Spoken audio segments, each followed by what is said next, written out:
Fredinho, especificamente sobre o Fluminense, que foi o último brasileiro a se classificar por conta da tabela e não por conta de colocação nem nada, mas por conta da tabela, foi o último a entrar em campo.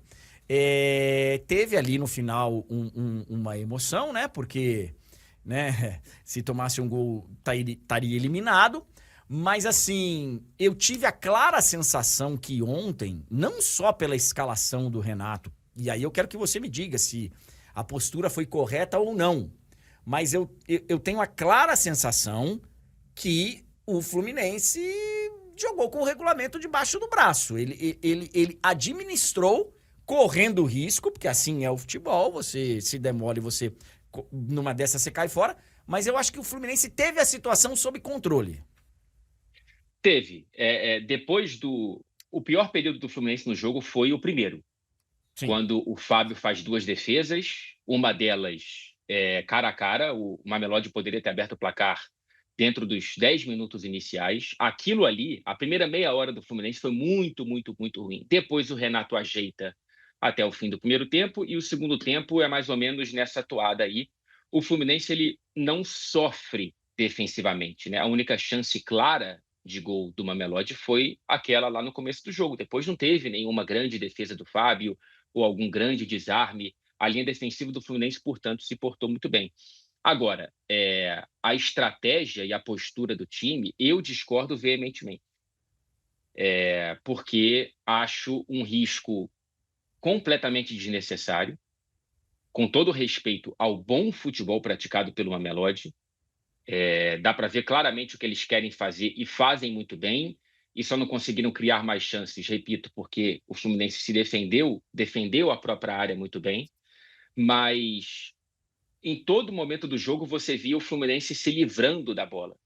E eu acho isso uma maneira muito ruim de se jogar futebol, e você pode, no chute desviado, numa bola parada, etc e tal, ter que depois correr atrás de um prejuízo potencialmente irreversível quando você, com uma postura um pouquinho mais cuidadosa, não estou falando para o Fluminense jogar pela vitória desesperadamente desde o minuto 1, mas poderia ter tido um pouco mais de valorização da posse de bola, de aproximação entre os jogadores. Eu achei a atuação coletiva do Fluminense muito ruim com a bola, né?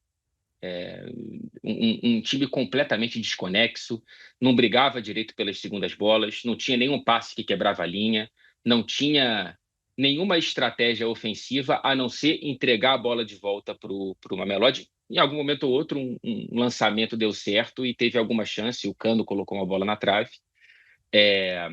A escalação eu entendo, eu só não entendo, infelizmente, a titularidade do Cano. Eu acho que hoje, nesse momento, o Cano não pode ser titular do Fluminense. Você teria mantido o Everaldo Sim, e encampado a história do chuta Everaldo para dar moral para sim, ele? sim, sim.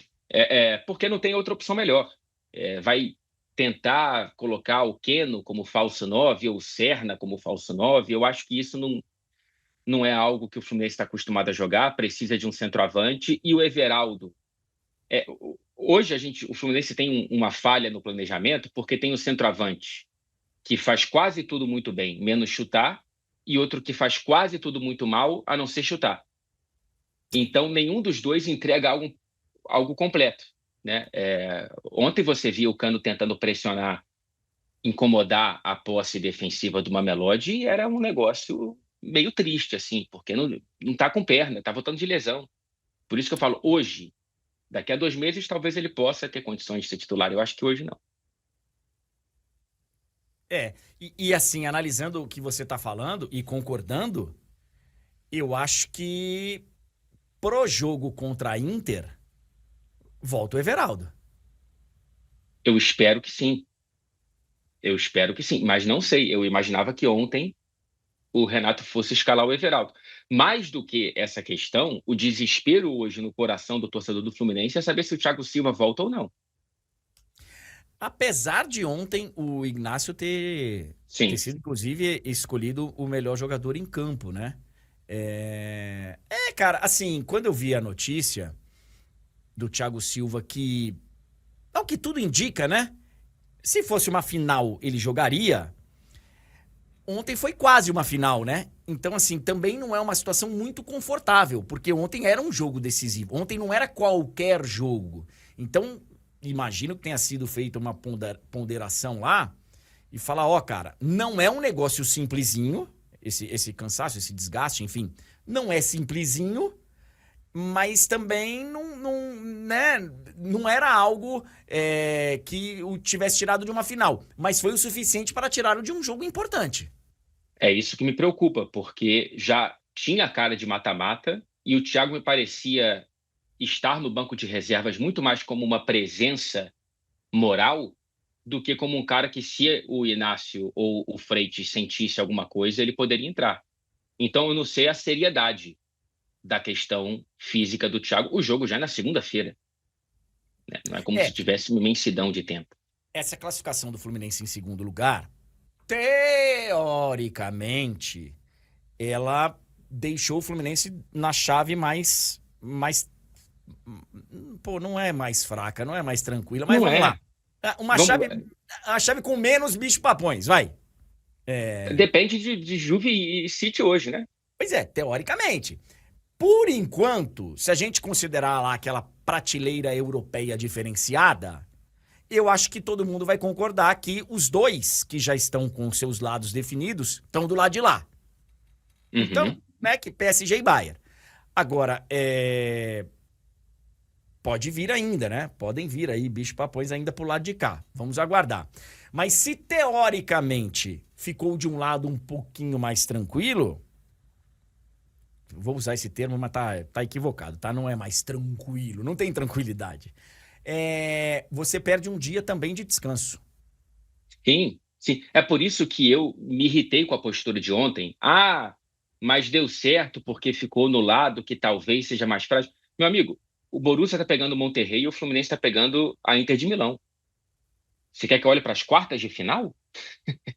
Olha para as oitavas. Um gol do Fluminense ontem colocaria o Fluminense contra o Monterrey.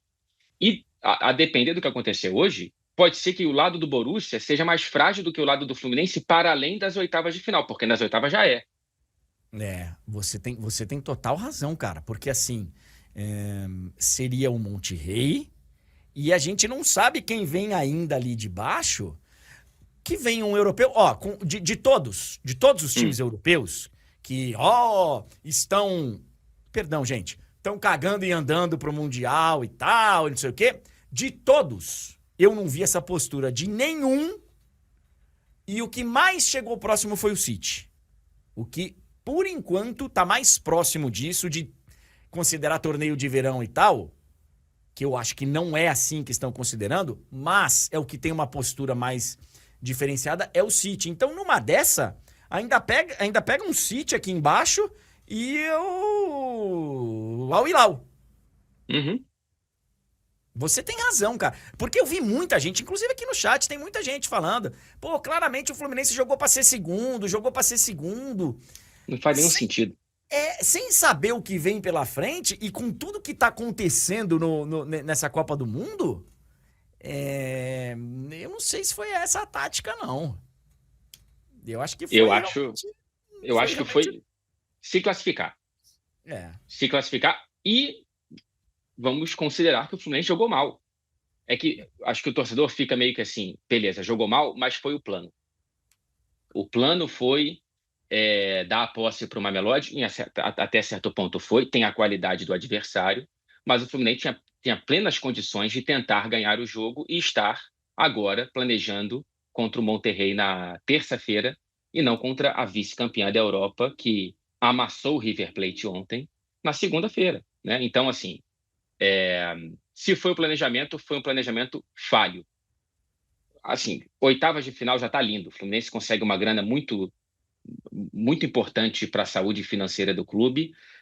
Não tem a vergonha de ser o único brasileiro fora do mata-mata num grupo acessível. Não seria uma vergonha para o Botafogo, para o Fluminense seria. E tem aí uma chance, se jogar como jogou contra o Dortmund, tem chance sim de passar contra a Inter, por mais que a Inter seja bastante melhor do que o Dortmund. Mas ficar a um gol de enfrentar, com todo respeito, os mexicanos e não os italianos, eu acho que é uma temeridade.